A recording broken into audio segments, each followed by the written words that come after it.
এই পদ্ধতিতে যদি কখনো ব্রয়লার মুরগি রান্না করে না খান, তাহলে আমি বলবো একবার হলেও এই রেসিপিটা ফলো করে ব্রয়লার মুরগি রান্না করে দেখবেন। রান্না করেন বা না করেন রেসিপিটা কিন্তু দেখে রাখতে পারেন। কখনো মনে হলে এই পদ্ধতিতেই ব্রয়লার মুরগিটা অবশ্যই রান্না করে দেখবেন এবং তারপর আমাকে জানাবেন রেসিপিটা আপনাদের কাছে কেমন লেগেছে। আমি এখানে 1.5 কেজি সাইজের একটা ব্রয়লার মুরগির পুরোটা নিয়েছি।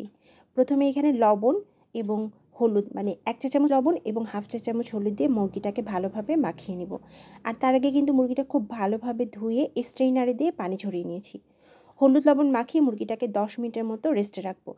আমার হাতে সময় ছিল না, যার কারণে আমি রেস্টে রাখিনি। আপনি চাইলে রেস্টে রেখেও রান্না করতে পারেন অথবা না চাইলে রেস্টে না রেখেও রান্না করতে পারেন। রান্নার জন্য চুলায় আমি আগেই প্যান বসিয়ে দিয়েছি। এখানে একটু বেশি পরিমাণে তেল দিয়ে নিচ্ছি, যেহেতু মুরগিটা আমি ভেজে নিব। এখন যেটা করব, সব মুরগিগুলো এখানে অল্প করে প্রথমে দিয়ে দিব। একবার সবগুলো দিয়ে ভাজবো না, এরকম অল্প পরিমাণে দিয়ে মুরগিটাকে আমি একদম ডিপ ব্রাউন করে ভাজবো। এক পাশটা যখন ব্রাউন কালার হবে উল্টিয়ে দিয়ে অপর পাশটাকেও আমি ব্রাউন করে ভাজবো। আর এই পর্যায়ে চুলাটা কিন্তু অবশ্যই বাড়িয়ে দিয়ে ভাজতে হবে। হালকা আঁচে ভাজলে মুরগিতে পানি ছাড়তে শুরু করবে। দুপাশেই যখন ডিপ ব্রাউন কালার হয়েছে সবগুলো আমি উঠিয়ে নিলাম। এইভাবে সবগুলো মুরগি আমি ভেজে নিয়েছি। মুরগি ভেজে নেওয়ার কারণে তেল অনেকটাই কমে গেছে, যার কারণে আমি এখানে আরও সামান্য একটু তেল দিলাম। এরপর এখানে 2টো দারচিনি, 1টা কালো এলাচ, 2টো সাদা এলাচ, 2টা লং আর অল্প কিছু গোলমরিচ দিয়েছি। কয়েক সেকেন্ডের মতো রাখার পর এখানে আমি 1 কাপের একটু বেশি কুচি করা পেঁয়াজ আর একটা তেজপাতা চিড়ে দিয়ে এখন এগুলোকে ডিপ ব্রাউন করে ভেজে নেব। এভাবে নেড়েচেড়ে পেঁয়াজটাকে একদম বাদামি করে ভাজবো। একদম মুচমুচে বেরেস্তা করব না, কিছুটা বাদামি কালার হলে তারপর এখানে আমি সামান্য একটু পানি দিয়ে দিলাম। এরপর এখানে দিয়ে দিচ্ছি 1 চা চামচ লবণ, 1/2 চা চামচ হলুদের গুঁড়া আর দিয়ে দিচ্ছি 1.5 চা চামচ ভাজা ধনিয়া গুঁড়া আর দিয়ে দিব 1.5 চা চামচ ভাজা জিরার গুঁড়া।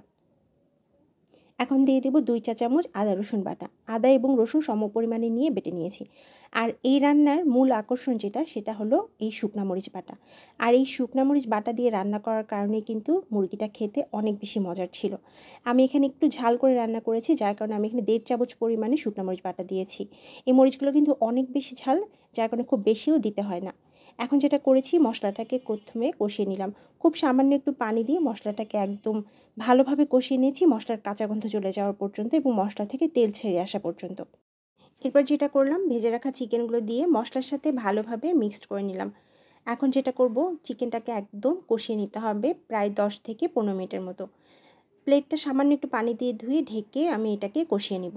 আর মাঝে কিন্তু 1 থেকে 2 বার আমি নেড়েও দিয়েছি। এইভাবে প্রায় 15 মিনিটের মতো কষিয়েছি। এতে করে চিকেনের যে কাঁচা গন্ধটা সেটা কিন্তু একদমই চলে গেছে। আজকে চিকেন রান্নায় আমি খুব বেশি পানি ইউজ করব না। মাত্র 1 কাপ পানি দিয়ে চিকেনটা রান্না কমপ্লিট করব। এখানে 1 কাপ পানি নিয়ে প্রথমে 1/2 কাপ পানি দিয়ে আমি ঢেকে দিয়ে রান্না করব, যেন চিকেনটা একদম ভালোভাবে সেদ্ধ হয়ে যায়। মাঝে 1-2 বার একটু নেড়েচেড়ে দিয়েছি। চিকেনটা একদম সেদ্ধ হয়ে যাওয়ার পর আমি এখানে মাংসের মশলা দিয়ে দিলাম 1/2 চা চামচ থেকে একটু বেশি। এরপর বাকি যে 1/2 কাপ পানি রেখেছিলাম সেটার অর্ধেকটা এখানে দিয়ে নেড়েচেড়ে দিয়ে মাংসটাকে কিছুক্ষণের জন্য রান্না করব। এতে করে মাংসের কালারটা অনেক বেশি সুন্দর হবে আর টেস্টটাও অনেক চেঞ্জ হবে। এখন 1/2 কাপের বাকি যে পানিটুকু রেখেছিলাম সেটাও এর মধ্যে দিয়ে দিলাম। আর দিয়ে দিচ্ছি 1/3 চা চামচ লেবুর রস। এই লেবুর রস দেওয়ার কারণে কিন্তু ব্রয়লার মুরগির যে আস্ত একটা গন্ধ থাকে সেটা কিন্তু একদমই থাকবে না। এখন এইভাবে নেড়েচেড়ে চিকেনটাকে ততক্ষণ রান্না করব যতক্ষণ না ঝোলটা একদম মাখা মাখা হচ্ছে আর চিকেনের কালারটা চেঞ্জ হয়ে একটু ডিপ হচ্ছে। এই কালারটা ক্যামেরায় হয়তো এত বেশি বোঝা যাচ্ছে না, কিন্তু চিকেনের কালারটা অসম্ভব সুন্দর ছিল। এইভাবে প্রায় 5 মিনিটের মতো রান্না করেছি আর চারপাশ থেকে তেল ওঠার পর চিকেনটা নামিয়ে নিয়েছি। এটার ঘ্রাণ এবং কালার এত বেশি সুন্দর ছিল, আর দেখতে যতটা না লোভনীয়, খেতে তার থেকেও বেশি মজার ছিল। চিকেন আমি অনেকভাবেও রান্না করি, তবে ব্রয়লার মুরগির এই রান্নাটা সবথেকে বেশি সুন্দর হয়। আজকের মতো বিদায় নিচ্ছি। আল্লাহ হাফেজ।